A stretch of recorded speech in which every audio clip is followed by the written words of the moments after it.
ನೀನಾದರೂ ಧರ್ಮ ಕೊಡುವಾಗ ನೀನು ಧರ್ಮ ಕೊಟ್ಟದ್ದು ಅಂತರಂಗವಾಗುವ ಹಾಗೆ ನಿನ್ನ ಬಲಗೈ ಮಾಡಿದ್ದು ಎಡಗೈಗೂ ತಿಳಿಯದಿರಲಿ.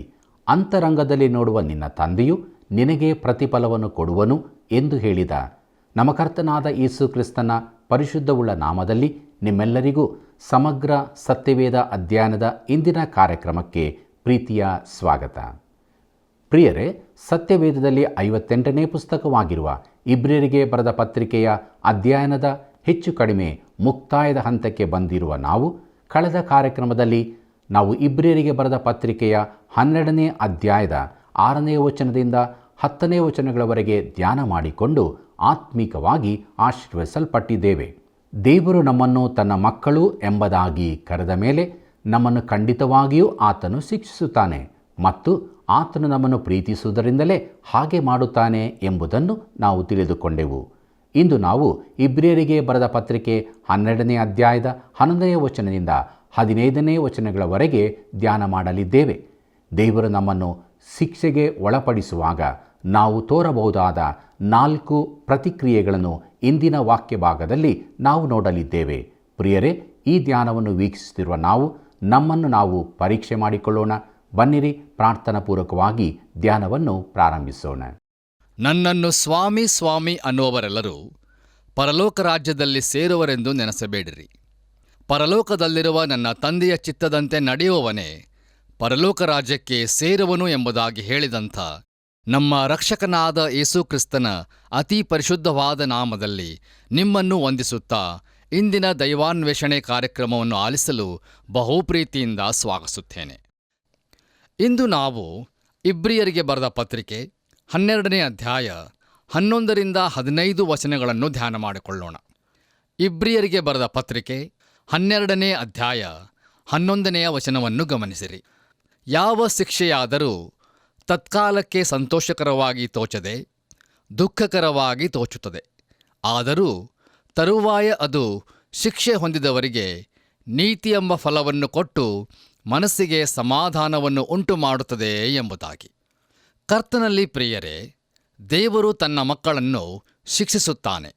ಅದರಿಂದ ಆತನಿಗೆ ಯಾವುದೇ ರೀತಿಯಾದ ಆನಂದವೂ ಸಿಕ್ಕುವುದಿಲ್ಲ.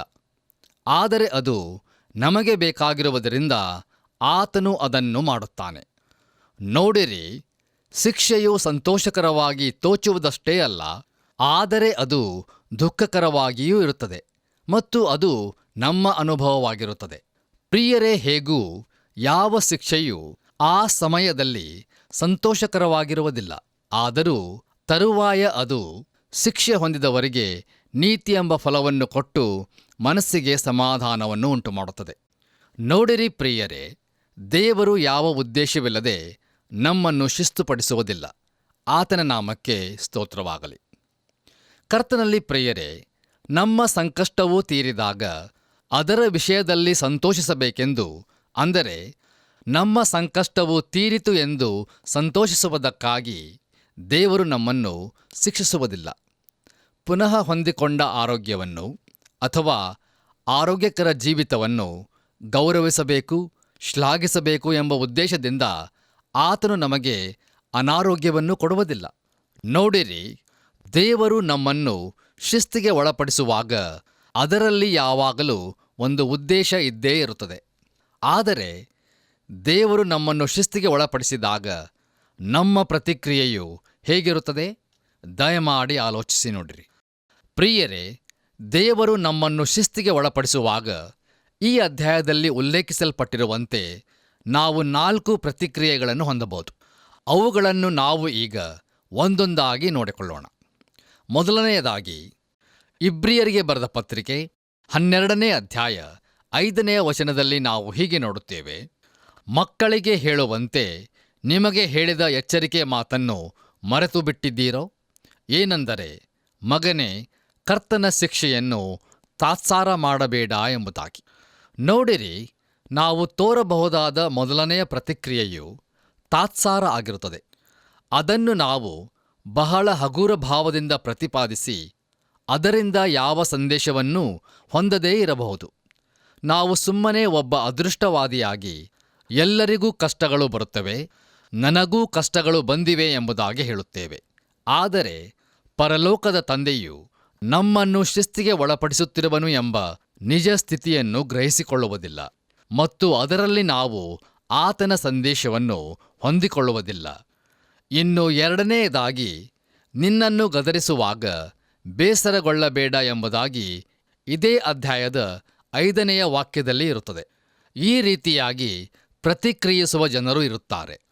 ನೋಡಿರಿ, ಬೇಸರಗೊಳ್ಳುವುದು ಎರಡನೆಯ ಪ್ರತಿಕ್ರಿಯೆಯಾಗಿದೆ. ಇದನ್ನು ನಾವು ಅಳುವ ಮಗು ಪ್ರತಿಕ್ರಿಯೆ ಎಂಬುದಾಗಿ ಹೇಳಬಹುದು. ಅವರು ತಮಗೆ ಸಂಕಟವು ಸಂಭವಿಸುವಾಗ, ಯಾಕೆ ಇದು ನನಗೆ ಸಂಭವಿಸಿತು? ನಾನು ಕ್ರಿಸ್ತಿಯ ಜೀವಿತವನ್ನು ಜೀವಿಸುತ್ತಿರುವುದು ಯೋಗ್ಯವಾದದ್ದಲ್ಲ.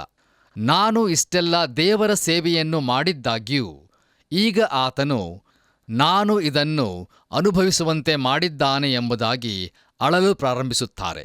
ಬೇರೆ ಮಾತುಗಳಲ್ಲಿ ಹೇಳಬೇಕಾದರೆ ಅವರು ಬೇಸರಗೊಳ್ಳುತ್ತಾರೆ. ನೋಡಿರಿ, ಲೋಕಾದ್ಯಂತ ಅನೇಕ ಭಕ್ತರು ಬಹುಘೋರವಾದ ಸಂಕಷ್ಟಗಳಲ್ಲಿ ಹಾದು ಹೋಗುತ್ತಿರುವುದನ್ನು ನಾವು ಕೇಳಿರಬಹುದು. ಆದರೆ ಆ ಸಂಕಷ್ಟಗಳ ಮಧ್ಯದಲ್ಲಿಯೂ ಆತನಿಗಾಗಿ ಸಾಕ್ಷಿಗಳಾಗಿರುತ್ತಾರೆ. ಅದಕ್ಕೆ ಕಾರಣವೇನೆಂದರೆ ದೇವರು ಅವರನ್ನು ಬಲಪಡಿಸುವವನಾಗಿರುತ್ತಾನೆ. ಆತನ ನಾಮಕ್ಕೆ ಸ್ತೋತ್ರವಾಗಲಿ. ಬನ್ನಿರಿ ಪ್ರಿಯರೇ, ಈಗ ನಾವು 3ನೆಯ ಪ್ರತಿಕ್ರಿಯೆಯನ್ನು ನೋಡಿಕೊಳ್ಳೋಣ. ಇಬ್ರಿಯರಿಗೆ ಬರೆದ ಪತ್ರಿಕೆ 12ನೇ ಅಧ್ಯಾಯ 7ನೇ ವಚನದಲ್ಲಿ, ನಿಮಗೆ ಶಿಕ್ಷೆಯಾಗುತ್ತದೆಂದು ತಿಳಿದು ಅದನ್ನು ಸಹಿಸಿಕೊಳ್ಳಿರಿ ಎಂಬುದಾಗಿ ನೋಡುತ್ತೇವೆ. ಕರ್ತನಲ್ಲಿ ಪ್ರಿಯರೇ, 3ನೆಯ ಪ್ರತಿಕ್ರಿಯೆಯು ಸಹಿಸಿಕೊಳ್ಳುವುದು. ಇದು ಬಹು ಅಪಾಯಕಾರಿ ಪ್ರತಿಕ್ರಿಯೆಯಾಗಿರುತ್ತದೆ. ಯಾಕಂದರೆ ಇದು ಸತ್ಯವಾದದ್ದಕ್ಕೆ ಅತೀ ಸಮೀಪವಾಗಿರುತ್ತದೆ. ಆದರೆ ಇದು ಅತ್ಯುತ್ತಮ ಧರ್ಮಶ್ರದ್ಧೆಯುಳ್ಳ ಭಕ್ತರ ಪ್ರತಿಕ್ರಿಯೆಯಾಗಿರುತ್ತದೆ.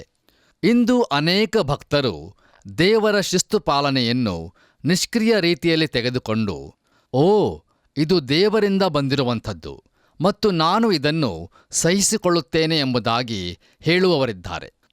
ನೋಡಿರಿ ಪ್ರಿಯರೇ, ದೇವರು ಈ ರೀತಿಯಾದ ನಿರಾಶಾವಾದದ ಅತ್ಯುತ್ತಮ ಧರ್ಮಶ್ರದ್ಧೆಯುಳ್ಳ ಭಕ್ತರ ಮನೋಭಾವವನ್ನು ತೆಗೆದುಕೊಳ್ಳುವಂತೆ ನಮಗೆ ಹೇಳಿರುವುದಿಲ್ಲ. ನಾವು ಸಂಕಷ್ಟದಲ್ಲಿ ಇರುವುದಾದರೆ ಯಾಕೆ ನಾವು ದೇವರ ಬಳಿಗೆ ಹೋಗಿ, ಕರ್ತನೇ, ಯಾಕೆ ಇದನ್ನು ನನ್ನ ಜೀವಿತದಲ್ಲಿ ಕಳುಹಿಸಿರುವಿ? ಅದರಲ್ಲಿರುವ ಪಾಠವನ್ನು ನಾನು ಕಲಿತುಕೊಳ್ಳುವಂತೆ ನನಗೆ ಸಹಾಯಿಸು ಎಂದು ಕೇಳಬಾರದು? ಪ್ರಿಯರೇ, ನಾವು ಸಂಕಷ್ಟವನ್ನು ಸುಮ್ಮನೆ ಸಹಿಸಿಕೊಳ್ಳುತ್ತಾ, ಆದರೆ ಅದೇ ಸಮಯದಲ್ಲಿ ಯಾವಾಗಲೂ ಅದರ ವಿಷಯದಲ್ಲಿ ದೂರುತ್ತಾ ನಿಷ್ಕ್ರಿಯ ರೀತಿಯಲ್ಲಿ ಸ್ವೀಕರಿಸಿಕೊಳ್ಳುವುದು ಬೇಡ. ಬನ್ನಿರಿ ಪ್ರಿಯರೇ, ನಮ್ಮ ವಾಕ್ಯ ಧ್ಯಾನವನ್ನು ಮುಂದುವರಿಸಿ 4ನೆಯ ಪ್ರತಿಕ್ರಿಯೆಯನ್ನು ನೋಡಿಕೊಳ್ಳೋಣ. ಇಬ್ರಿಯರಿಗೆ ಬರೆದ ಪತ್ರಿಕೆ 12ನೇ ಅಧ್ಯಾಯ 11ನೇ ವಚನವನ್ನು ಓದುವಾಗ, ತರುವಾಯ ಅದು ಶಿಕ್ಷೆ ಹೊಂದಿದವರಿಗೆ ನೀತಿಯೆಂಬ ಫಲವನ್ನು ಕೊಟ್ಟು ಮನಸ್ಸಿಗೆ ಸಮಾಧಾನವನ್ನು ಉಂಟುಮಾಡುತ್ತದೆ ಎಂಬುದಾಗಿ ನೋಡುತ್ತೇವೆ. ಇಲ್ಲಿ ನಾವು ನೋಡುವಂಥ 4ನೆಯ ಹಾಗೂ ಕೊನೆಯ ಪ್ರತಿಕ್ರಿಯೆಯು ಶಿಕ್ಷೆ ಹೊಂದುವುದು ಎಂಬುದಾಗಿ. ಪ್ರಿಯರೇ, ದೇವರು ಅನುಮತಿಸುವಂಥದ್ದೆಲ್ಲವೂ ಉದ್ದೇಶಪೂರ್ವಕವಾಗಿಯೇ ಇರುತ್ತದೆ ಮತ್ತು ಅವುಗಳಿಂದ ನಾವು ಪಳಗಿಸಲ್ಪಟ್ಟವರಾಗಿರುವುದು ಅವಶ್ಯವಾಗಿರುತ್ತದೆ. ನಾವು ಸಂಕಟದಲ್ಲಿ ಇರುವಾಗ, ಕಷ್ಟಗಳನ್ನು ಎದುರಿಸುವಾಗ ಅಥವಾ ವೈರಿಯು ನಮಗೆ ಎದುರಾದಾಗ ಇವೆಲ್ಲವುಗಳಿಂದ ಪಳಗಿಸಲ್ಪಟ್ಟಿರುವೆವೋ? ಕೊರಿಂಥದವರಿಗೆ ಬರೆದ ಮೊದಲನೇ ಪತ್ರಿಕೆ 9ನೇ ಅಧ್ಯಾಯ 27ನೇ ವಚನದಲ್ಲಿ ಅಪೋಸ್ತಲನಾದ ಪೌಲನು ಹೀಗೆ ಬರೆಯುತ್ತಾನೆ, ಇತರರನ್ನು ಹೋರಾಟಕ್ಕೆ ಕರೆದ ಮೇಲೆ ನಾನೇ ಅಯೋಗ್ಯನೆನಿಸಿಕೊಂಡೇನೋ ಎಂಬ ಭಯದಿಂದ ನನ್ನ ಮೈಯನ್ನು ಜಜ್ಜಿ ಸ್ವಾಧೀನಪಡಿಸಿಕೊಳ್ಳುತ್ತೇನೆ ಎಂಬುದಾಗಿ. ಪ್ರಿಯರೇ, ದಯಮಾಡಿ ಗಮನಿಸಿರಿ, ಪೌಲನು ತನ್ನ ದೇಹವನ್ನು ಸ್ವಾಧೀನದಲ್ಲಿ ಇಟ್ಟುಕೊಳ್ಳಲು ತನ್ನ ಮೈಯನ್ನು ಜಜ್ಜುವಿಕೆಗೆ ಒಳಪಡಿಸಿಕೊಂಡಿದ್ದನು. ಯಾಕಂದರೆ ಅವನು ಒಂದು ದಿವಸ ದೇವರ ಮುಂದೆ ಅಸಮ್ಮತಿಸಲ್ಪಟ್ಟವನಾಗಿ ಕಂಡುಬರಬಾರದೆಂಬ ಉದ್ದೇಶದಿಂದ ತನ್ನ ದೇಹದ ಇಚ್ಛೆ ಆಶೆಗಳಿಗೆ ತನ್ನನ್ನು ಒಳಪಡಿಸಿಕೊಳ್ಳಲಿಲ್ಲ. ನೋಡಿರಿ ಪ್ರಿಯರೇ, ನಾವು ಯಾರೇ ಆಗಿರಬಹುದು, ನಾವು ಎಲ್ಲಿಯೇ ಇರಬಹುದು, ಹೇಗಿದ್ದರೂ ಸರಿ, ಈಗ ನಮ್ಮನ್ನು ನಾವು ಪಳಗಿಸಿಕೊಳ್ಳುವ ಸಮಯವಾಗಿರುತ್ತದೆ. ಹೌದು, ನಾವು ಕರ್ತನ ಶಿಕ್ಷೆಯಿಂದ ಪಳಗಿಸಲ್ಪಡಬೇಕು ಮತ್ತು ಅದರ ನಂತರ ನಾವು ಯಾವ ಸ್ಥಾನದಲ್ಲಿ ಇರುತ್ತೇವೆಂಬುದನ್ನು ಮುಂದಿನ ವಚನದಲ್ಲಿ ನೋಡಿಕೊಳ್ಳೋಣ. ಹಾಗಾದರೆ ಪ್ರಿಯರೇ, ದಯಮಾಡಿ ನಿಮ್ಮ ಸತ್ಯವೇದದಲ್ಲಿ ಇಬ್ರಿಯರಿಗೆ ಬರೆದ ಪತ್ರಿಕೆ 12ನೇ ಅಧ್ಯಾಯ 12ನೇ ವಚನವನ್ನು ನನ್ನೊಂದಿಗೆ ಗಮನಿಸಿರಿ. ಅಲ್ಲಿ ನಾವು ಹೀಗೆ ನೋಡುತ್ತೇವೆ: ಆದದರಿಂದ ಜೋಲು ಬಿದ್ದ ಕೈಗಳನ್ನು, ನಡುಗುವ ಮೊಣಕಾಲುಗಳನ್ನು ಸುಧಾರಿಸಿಕೊಳ್ಳಿರಿ ಎಂಬುದಾಗಿ. ಕರ್ತನಲ್ಲಿ ಪ್ರಿಯ ದೇವಜನರೇ, ಈ ವಾಕ್ಯ ಭಾಗದ ಮೂಲಕ ನಾವು ತಿಳಿದುಕೊಳ್ಳುವುದೇನೆಂದರೆ, ನಾವು ಈ ಕ್ರಿಸ್ತೀಯ ಜೀವಿತದಲ್ಲಿ ಯಾವಾಗಲೂ ದೂರುತ್ತಾ ಸಾಗಬಾರದು ಎಂಬುದಾಗಿ. ನೋಡಿರಿ, ನಮ್ಮನ್ನು ಯಾರೋ ಒಬ್ಬರು ಗಮನಿಸುತ್ತಲೇ ಇದ್ದಾರೆ. ದೇವರಿಂದ ಬರುವ ಶಿಕ್ಷೆಯನ್ನು ಸಹಿಸಿಕೊಳ್ಳುತ್ತಾ ಅದರಿಂದ ನಾವು ಪಳಗಿಸಲ್ಪಡುತ್ತಾ ಇರುವೆವೋ? ಸಂಕಷ್ಟವು ಬರುವಾಗ, ಇದು ನನ್ನ ತಂದೆಯು ಮತ್ತು ಆತನು ನನ್ನನ್ನು ಶಿಕ್ಷಿಸುತ್ತಿರುವನು, ಇದರಲ್ಲಿ ಒಂದು ಉದ್ದೇಶವಿರುತ್ತದೆ ಮತ್ತು ನಾನು ಕಲಿಯಬೇಕಾದ ಪಾಠವು ಇದರಲ್ಲಿ ಇದೆ ಎಂಬುದಾಗಿ ನಮ್ಮಷ್ಟಕ್ಕೆ ನಾವೇ ಹೇಳಿಕೊಳ್ಳುತ್ತೇವೋ?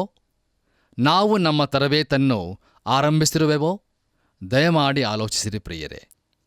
ಈಗ ನಾವು ಮುಂದುವರೆದು ಇಬ್ರಿಯರಿಗೆ ಬರೆದ ಪತ್ರಿಕೆ 12ನೇ ಅಧ್ಯಾಯ 13ನೇ ವಚನವನ್ನು ಓದಿಕೊಳ್ಳೋಣ. ಅಲ್ಲಿ ಹೀಗೆ ಬರೆದದೆ: ನಿಮ್ಮ ಕಾಲುಗಳಿಂದ ನೆಟ್ಟಗೆ ಮುಂದೆ ನಡೆಯಿರಿ. ಹೀಗೆ ಮಾಡಿದರೆ ಕುಂಟು ಕಾಲು ಉಳುಕಿ ಹೋಗದೆ ವಾಸಿಯಾಗುವುದು ಎಂಬುದಾಗಿ. ಕರ್ತನಲ್ಲಿ ಪ್ರಿಯ ಆತ್ಮೀಯ ಬಂಧುಗಳೇ, ಈ ವಾಕ್ಯ ಭಾಗದ ಮೂಲಕ ಗ್ರಂಥಕರ್ತನು ಏನನ್ನು ಹೇಳಲು ಬಯಸಿರುವನು ಎಂಬುದನ್ನು ತಿಳಿದುಕೊಳ್ಳಲು ಸ್ವಲ್ಪ ಕಷ್ಟಕರವಾಗಿರುತ್ತದೆ. ಯಾಕಂದರೆ ನಿಮ್ಮ ಕಾಲುಗಳಿಂದ ನೆಟ್ಟಗೆ ಮುಂದೆ ನಡೆಯಿರಿ ಎಂಬುದಾಗಿ ಹೇಳುವುದರ ಮೂಲಕ ಬಲಹೀನರಾದ ಭಕ್ತರು ನಮ್ಮ ಹೆಜ್ಜೆ ಜಾಡಿನಲ್ಲಿ ನಡೆಯಬೇಕೆಂಬುವುದೋ, ಅಥವಾ ನಾವು ಜೀವನ ಪರ್ಯಂತರ ಕುಂಟುವ ರೂಢಿಯಲ್ಲಿ ಇರಬಾರದು ಎಂಬುದು ಅವನ ಅರ್ಥವಾಗಿತ್ತು ಎಂಬುದು ಸ್ಪಷ್ಟವಾಗಿರುವುದಿಲ್ಲ. ನೋಡಿರಿ, ಇಂದು ಅನೇಕರು ಬರೀ ದೂರುತ್ತಾ, ಟೀಕಿಸುತ್ತಾ, ದೇವರಿಗಾಗಿ ಸಾಕ್ಷಿಯಾಗಿರುವುದನ್ನು ಬಿಟ್ಟುಬಿಟ್ಟಿದ್ದಾರೆ. ಹೀಗಿರುವಾಗಲೂ ಅವರು ಬಹು ಯಥಾರ್ಥವಾದ, ಅತ್ಯುತ್ತಮ ಧರ್ಮಶ್ರದ್ಧೆಯುಳ್ಳ ಭಕ್ತರ ಹಾಗೆ ಕಂಡುಬರುತ್ತಾರೆ. ಬನ್ನಿರಿ ಪ್ರಿಯರೇ, ಈಗ ನಾವು ಕೊನೆಯದಾಗಿ ಇಬ್ರಿಯರಿಗೆ ಬರೆದ ಪತ್ರಿಕೆ 12ನೇ ಅಧ್ಯಾಯ 14 ಮತ್ತು 15ನೇ ವಚನಗಳನ್ನು ಓದಿಕೊಳ್ಳೋಣ. ಅಲ್ಲಿ ಹೀಗೆ ನೋಡುತ್ತೇವೆ: ಎಲ್ಲರ ಸಂಗಡ ಸಮಾಧಾನದಿಂದ ಇರುವುದಕ್ಕೂ ಪರಿಶುದ್ಧತೆಯನ್ನು ಹೊಂದುವುದಕ್ಕೂ ಪ್ರಯತ್ನ ಮಾಡಿರಿ. ಪರಿಶುದ್ಧತೆಯಿಲ್ಲದೆ ಯಾವನೂ ಕರ್ತನನ್ನು ಕಾಣುವುದಿಲ್ಲ ಎಂಬುದಾಗಿ. ಕರ್ತನಲ್ಲಿ ಪ್ರಿಯ ದೇವಜನರೇ, ಈಗ ತಾನೇ ಓದಿದಂಥ ಈ ವಾಕ್ಯದ ಮೂಲಕ ನಾವು ತಿಳಿದುಕೊಳ್ಳುವುದೇನೆಂದರೆ, ನಾವು ಪ್ರೋತ್ಸಾಹಿಸಲ್ಪಟ್ಟವರಾಗಿ ಸಾಧ್ಯವಾದಷ್ಟು ಎಲ್ಲರೊಂದಿಗೆ ಸಮಾಧಾನದಿಂದ ಇರುವುದಕ್ಕೆ ಪ್ರಯತ್ನ ಮಾಡಬೇಕು. ಕೆಲವು ಜನರು ನಮ್ಮ ಸಮಾಧಾನವನ್ನು ಹಾಳು ಮಾಡುವುದಕ್ಕಾಗಿಯೇ ಇರುತ್ತಾರೆ. ಇಂಥವರ ಸಂಗಡ ನಾವು ಹೇಗೆ ಇರಬೇಕು ಎಂಬುದಾಗಿ ನಮ್ಮಲ್ಲಿ ಪ್ರಶ್ನೆ ಬರಬಹುದು. ನೋಡಿರಿ, ಇಂಥವರ ಸಂಗಡ ನಾವು ನಡೆದುಕೊಳ್ಳಬಹುದಾದ ಅತಿ ಉತ್ತಮವಾದ ಮಾರ್ಗ ಯಾವುದೆಂದರೆ, ನಮ್ಮ ಕಡೆಯಿಂದ ಸಮಾಧಾನವನ್ನು ವ್ಯಕ್ತಪಡಿಸಿ ನಮ್ಮ ಕಡೆಯಿಂದ ಸ್ಪಷ್ಟವಾಗಿ ಇದ್ದುಬಿಡುವುದು ಒಳ್ಳೆಯದು. ಇದು ಕಷ್ಟಕರವಾದ ವಿಷಯವಾಗಿರುತ್ತದೆ, ಆದರೆ ಖಂಡಿತವಾಗಿಯೂ ದೇವರಾತ್ಮನ ಸಹಾಯದಿಂದ ನಾವು ಇದನ್ನು ಮಾಡಲು ಶಕ್ತರಾಗುತ್ತೇವೆ. ಕರ್ತನಲ್ಲಿ ಪ್ರಿಯ ಆತ್ಮೀಯ ಬಂಧುಗಳೇ, ಮುಂದೆ ನಾವು ಈ ವಾಕ್ಯ ಭಾಗದಲ್ಲಿ ಪರಿಶುದ್ಧತೆಯನ್ನು ಹೊಂದುವುದಕ್ಕೂ ಪ್ರಯತ್ನ ಮಾಡಿರಿ. ಪರಿಶುದ್ಧತೆಯಿಲ್ಲದೆ ಯಾವನೂ ಕರ್ತನನ್ನು ಕಾಣುವುದಿಲ್ಲ ಎಂಬುದಾಗಿ ನೋಡುತ್ತೇವೆ. ಹೌದು ಪ್ರಿಯರೇ, ದೇವರು ಅತೀ ಪರಿಶುದ್ಧನಾಗಿದ್ದಾನೆ ಮತ್ತು ನಾವು ಆತನ ಬಳಿಗೆ ಹೋಗಲು ಬಯಸುವುದಾದರೆ ನಾವೂ ಸಹ ಪರಿಶುದ್ಧರಾಗಿಯೇ ಹೋಗಬೇಕಾಗಿರುತ್ತದೆ. ಪ್ರಿಯರೇ, ನಾವೇ ಆ ಪರಿಶುದ್ಧತೆಯನ್ನು ಉತ್ಪಾದಿಸಬೇಕಾಗಿರುತ್ತದೆ ಎಂದು ಹೇಳುವುದಾದರೆ ಖಂಡಿತವಾಗಿಯೂ ಅದರಲ್ಲಿ ನಾವು ಸೋಲುವಂತವರಾಗಿದ್ದೇವೆ.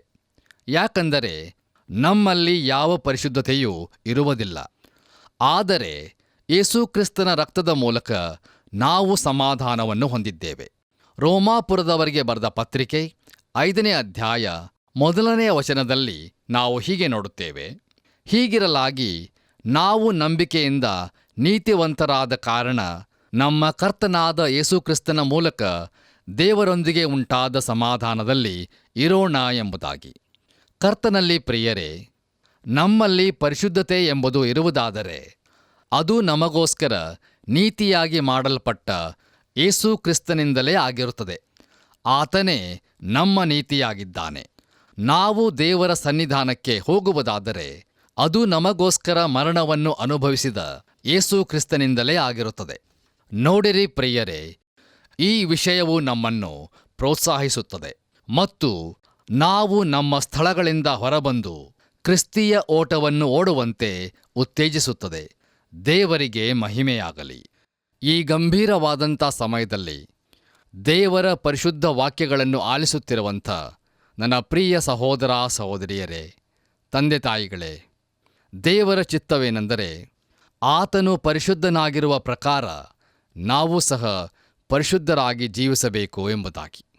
ನೋಡಿರಿ, ಯೇಸು ಕ್ರಿಸ್ತನು ಒಂದೇ ಸಾರಿ ದೇಹ ಸಮರ್ಪಣೆ ಮಾಡಿ ದೇವರ ಚಿತ್ತವನ್ನು ನೆರವೇರಿಸಿದ್ದರಿಂದಲೇ ನಾವು ಶುದ್ಧರಾದೆವು ಎಂಬುದಾಗಿ ಸತ್ಯವೇದವು ತಿಳಿಸುತ್ತದೆ. ಹೌದು, ಕರ್ತನಾದ ಯೇಸು ಕ್ರಿಸ್ತನು ಕೃಪೆಯಿಂದಲೇ ನಮ್ಮನ್ನು ರಕ್ಷಿಸಿ ಪರಿಶುದ್ಧರಾಗುವುದಕ್ಕೆ ಕರೆದನು. ಯಾಕಂದರೆ ಪರಿಶುದ್ಧತೆ ಇಲ್ಲದೆ ದೇವರನ್ನು ಕಾಣುವುದು ಅಸಾಧ್ಯ. ಆದ್ದರಿಂದಲೇ ಪ್ರಿಯರೇ, ಇಬ್ರಿಯರ ಗ್ರಂಥಕರ್ತನು ಪರಿಶುದ್ಧತೆಯನ್ನು ಹೊಂದುವುದಕ್ಕೆ ಪ್ರಯತ್ನ ಮಾಡಿರಿ ಎಂಬುದಾಗಿ ನಮ್ಮನ್ನು ಉತ್ತೇಜಿಸುತ್ತಿರುವನು. ಆದ ಕಾರಣ ದೇವರು ತನ್ನ ಕೃಪೆಯಲ್ಲಿ ಅನುಗ್ರಹಿಸಿರುವ ಈ ಕೃಪಾಕಾಲದಲ್ಲಿ ಯೇಸು ಕ್ರಿಸ್ತನನ್ನು ನಮ್ಮ ಸ್ವಂತ ರಕ್ಷಕನನ್ನಾಗಿ ಅಂಗೀಕರಿಸಿಕೊಂಡು ಸ್ವಸ್ಥಚಿತ್ತರಾಗಿದ್ದು, ನಮ್ಮ ಕರ್ತನಾದ ಯೇಸು ಕ್ರಿಸ್ತನು ಪ್ರತ್ಯಕ್ಷನಾಗುವಾಗ ನಮಗೆ ದೊರಕುವ ಆ ಮಹಾಭಾಗ್ಯದ ಮೇಲೆ ನಮ್ಮ ನಿರೀಕ್ಷೆಯನ್ನಿಟ್ಟು ನಮ್ಮನ್ನು ಕರೆದಾತನು ಪರಿಶುದ್ಧನಾಗಿರುವ ಪ್ರಕಾರ ನಾವೂ ಸಹ ವಿಧೇಯರಿಗೆ ತಕ್ಕಂತೆ ನಮ್ಮ ಎಲ್ಲ ನಡವಳಿಕೆಯಲ್ಲಿ ಪರಿಶುದ್ಧರಾಗಿ ಜೀವಿಸುತ್ತಾ ನಮ್ಮ ಜೀವಿತಗಳ ಮೂಲಕ ಆತನನ್ನು ಮಹಿಮೆಪಡಿಸೋಣ. ಹಾಗಾಗುವಂತೆ ದೇವರು ನಮ್ಮೆಲ್ಲರಿಗೂ ಸಹಾಯ ಮಾಡಲಿ. ಆಮೇನ್. ಪ್ರಿಯರೇ, ಇಲ್ಲಿವರೆಗೆ ಇಬ್ರಿಯರಿಗೆ ಬರೆದ ಪತ್ರಿಕೆಯ 12ನೇ ಅಧ್ಯಾಯದ 11ನೇ ವಚನದಿಂದ 15ನೇ ವಚನಗಳವರೆಗಿನ ಧ್ಯಾನವನ್ನು ವೀಕ್ಷಿಸಿದ್ದೇವೆ. ಇಂದಿನ ಕಾರ್ಯಕ್ರಮದಲ್ಲಿ ದೇವರು ತನ್ನ ಮಕ್ಕಳಾದ ನಮ್ಮನ್ನು ಶಿಸ್ತಿಗೆ ಒಳಪಡಿಸುವಾಗ ನಾವು ತೋರಬಹುದಾದ 4 ಪ್ರತಿಕ್ರಿಯೆಗಳ ಕುರಿತು ನೋಡಿಕೊಂಡೆವು. ಅವು ತಾತ್ಸಾರ, ಬೇಸರಗೊಳ್ಳುವುದು, ಸಹಿಸಿಕೊಳ್ಳುವುದು ಮತ್ತು ಶಿಕ್ಷೆ ಹೊಂದುವುದು ಎಂಬಿವುಗಳೇ. ಕಾರ್ಯಕ್ರಮದ ಅಂತ್ಯದಲ್ಲಿ ದೇವರ ಮಕ್ಕಳಾಗುವುದಕ್ಕೆ ಕರೆಯಲ್ಪಟ್ಟವರಿಗೆ ನೀಡಲ್ಪಟ್ಟಿರುವ ಶ್ರೇಷ್ಠವಾದ ಕರೆಯನ್ನು ನೋಡಿಕೊಂಡೆವು. ಅದು ಯಾವುದೆಂದರೆ, ಎಲ್ಲರ ಸಂಗಡ ಸಮಾಧಾನದಿಂದಿರುವುದಕ್ಕೂ ಪರಿಶುದ್ಧತೆಯನ್ನು ಹೊಂದುವುದಕ್ಕೂ ಪ್ರಯತ್ನ ಮಾಡಿರಿ. ಪರಿಶುದ್ಧತೆ ಇಲ್ಲದೆ ಯಾವನೂ ಕರ್ತನನ್ನು ಕಾಣುವುದಿಲ್ಲ ಎಂಬುದೇ. ಹೀಗಿರುವುದರಿಂದ ದೇವರಿಂದ ಶಿಕ್ಷಿತರಾಗಿ ಆತನು ಪರಿಶುದ್ಧನಾಗಿರುವಂತೆ ನಾವು ಸಹ ಪರಿಶುದ್ಧತೆಯಲ್ಲಿ ಜೀವಿಸುತ್ತಾ ಆತನನ್ನು ಮಹಿಮೆಪಡಿಸೋಣ. ಬನ್ನಿರಿ, ಪ್ರಾರ್ಥನೆ ಮಾಡೋಣ. ತಂದೆಯಾದ ದೇವರೇ, ಈ ಕೃಪಾ ಸಮಯದಲ್ಲಿ ನೀನು ಕೊಟ್ಟಂಥ ನಿನ್ನ ವಾಕ್ಯಗಳ ಮೂಲಕವಾದ ಅಮೂಲ್ಯವಾದ ಸತ್ಯಗಳಿಗಾಗಿ ನಿನಗೆ ಸ್ತೋತ್ರ. ಸಭೆಗಳಲ್ಲಿಯೂ ಮನೆ ಮನೆಗಳಲ್ಲಿಯೂ ಪ್ರತಿಯೊಬ್ಬರ ಜೀವಿತದಲ್ಲಿಯೂ ಪರಿಶುದ್ಧರು ಸತ್ಯವಂತರಾಗಿ ಕಾಣಿಸಲ್ಪಡುವಂತೆ ಎಲ್ಲರ ಜೀವಿತಗಳಲ್ಲಿ ನೀನು ಕಾರ್ಯ ಮಾಡಬೇಕಾಗಿ ಬೇಡುತ್ತೇವೆ. ನಿನ್ನ ಸಮಾಧಾನವು ಎಲ್ಲರ ಹೃದಯಗಳಲ್ಲಿ ನೆಲೆಯಾಗಿರಲಿ. ಪ್ರೀತಿಯಿಂದ ಭಯಭಕ್ತಿಯಿಂದ ನಿನ್ನನ್ನೇ ಹಿಂಬಾಲಿಸುತ್ತಾ ಸತ್ಯವಂತರಾಗಿ ಜೀವಿಸುವುದಕ್ಕೆ ಎಲ್ಲರಿಗೂ ಸಹಾಯ ಮಾಡು. ಪ್ರತಿಯೊಬ್ಬರ ಜೀವಿತದಲ್ಲಿ ನೀನು ಮಾತ್ರ ಮಹಿಮೆ ಹೊಂದು. ಯೇಸುವಿನ ನಾಮದಲ್ಲಿ ಬೇಡಿದ್ದೇವೆ ನಮ್ಮ ತಂದೆಯೇ, ಆಮೇನ್. ಪ್ರಿಯರೇ, ಇಂದಿನ ಕಾರ್ಯಕ್ರಮವು ಎಷ್ಟೊಂದು ಅರ್ಥಗರ್ಭಿತವಾಗಿತ್ತಲ್ಲವೇ?